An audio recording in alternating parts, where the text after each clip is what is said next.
parents practice the craft of care. See the full package here.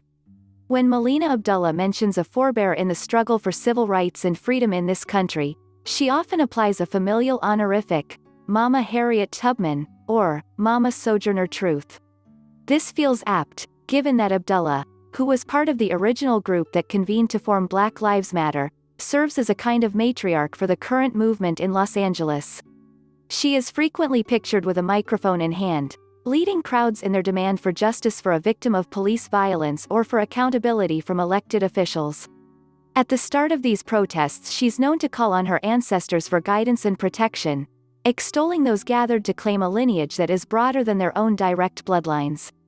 In addition to her organizing work with BLM-LA, Abdullah is a scholar. She works across platforms the way an artist works across disciplines. She's currently a professor and the former chair of Pan-African Studies at Cal State L. She also hosts or co-hosts three local radio shows, Move the Crowd, and Beautiful Struggle, on KPFK-FM and This Is Not a Drill, on KBLA-AM. She does all of this while single-mothering 3 children, which is not to say that she raises them alone.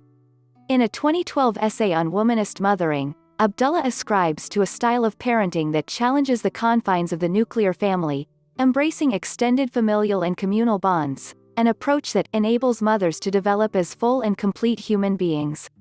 I caught up with Abdullah to talk about this approach, her intellectual journey and her efforts to challenge the status quo in Los Angeles. Angela Flournoy. So I'm really excited I'm able to talk to you.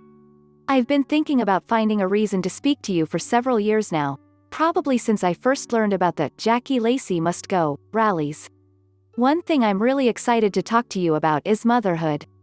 I've been thinking particularly about my own mother's work and how she described that work to me throughout her life. How do you describe the work that you do to your children? Melina Abdullah. You know, I don't describe it to my children. I'm a single mom. Me and my kids are a team. We're tight. My kids are involved in everything I do. Sometimes I'll say I'm one of the original members of Black Lives Matter and they're like, we are too. And they were there from the beginning. There's not a lot of describing, they're just present. Who I am as an organizer is also part of who we are as a family of organizers. AF. That's wonderful. Not just sort of witnessing you and your activism but being a part of it. How do you think that impacts the way that you think about hope and optimism? MA. I have a lot of hope because of the kids. The kids are much more courageous than adults are. Kids are born into the world, anything is possible. That's the way that they talk and think.